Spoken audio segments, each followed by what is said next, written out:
ሰላም ጤና ይስጥልኝ። ውድና የተከበራችሁ የዩቲዩብ ተመልካቾች ዛሬ መንሰፍ በስጋ አሰራር ይዤላችሁ መጥቻለሁ። የመጨረሻው ድረስ ተከታተሉኝ። ምክንያቱም ስጋዬን አጠብኩኝ። ከዛ ብረት ድስት ላይ አድርጌ አደረኩበትኝ። ከዛ በኋላ በዚህ መልኩ እንደምታዩት ከላው ላይ ቆሻሻውን አነሳዋለሁኝ ማለት ነው። እንደዚህ በጭልፋ አንስቼ ከጨረስኩኝ በኋላ እዚህ ጋር ቀይ ሽንኩርት ወረቃ ጋር የባዝራፍ ቅጠል ማለት ነው ሄልና ቀረፋን የተጠቀምኩትኝ አከደንኩት። የምታዩት መልኩ ስጋዬ ለአንድ ለ30 ደቂቃ አቆየዋለሁ እንዲከድኝ። እዚህ ጋር ደግሞ መስሪ ነው ማለት ነው የምጠቀመው ለመንሰፍ። እሱን በደንብ አድርገን እናጥበዋለን። በጣም ቆሻሻ ስላለው እየደጋገምኩ ነው በደንብ አድርጌ ያጠብኩትኝ።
እንግዲህ ዋነኛው የመንሰፍ የሚሰራበት ጀሜጥ የሚባለው ነው። እንደዚህ ስክሪንሾት አድርጋችሁ ማስገዛት ትችላላችሁ። ከሌላችሁ ያው የምታውቁት ልጆች ታውቁታላችሁ፣ ለማታውቁ ነው። ከዛ በኋላ እሱን ሳህኔ ላይ አድርጋለሁኝ። በነገራችን ላይ ያው የራሱ ውሃ አለው ገና አዲስም ስለሆነ ከዛ ውሃ ጨምሬ ትንሽ የተወሰነ ውሃ ጨምርበትና በደንብ እቀላቅለዋለሁኝ።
ከ30 ደቂቃ በኋላ ስጋው እንደምታዩት በጣም በስሏል። ከዛ ስጋውን አወጣውና መረቁን አጠነፍፈዋለሁ። የስጋው የበሰለበትን መረቅ በምታዩት መልኩ እንደዚህ አጠነፍፈዋለሁ።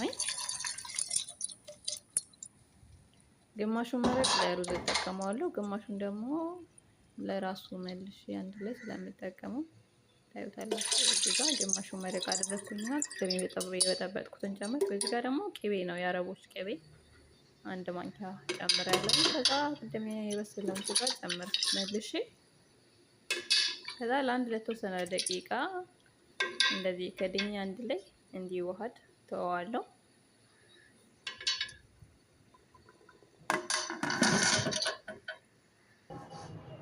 እዚህ ጋር ቅድም ያጠነፈኩት ሩዝ ላይ ትንሽዬ እርድ ተጠቅሜያለሁኝ። ያው በጣም ቢጫ መሆን የለበትም ግን የተወሰነ ትንሽ እርድ አድርጌያለሁኝ። ከዛ አንድ ላይ ደባልቀዋለሁኝ። ብረት ድስቴ ላይ ቅቤ ያደረኩት ከዛ ሩዙን አደርጋለሁኝ።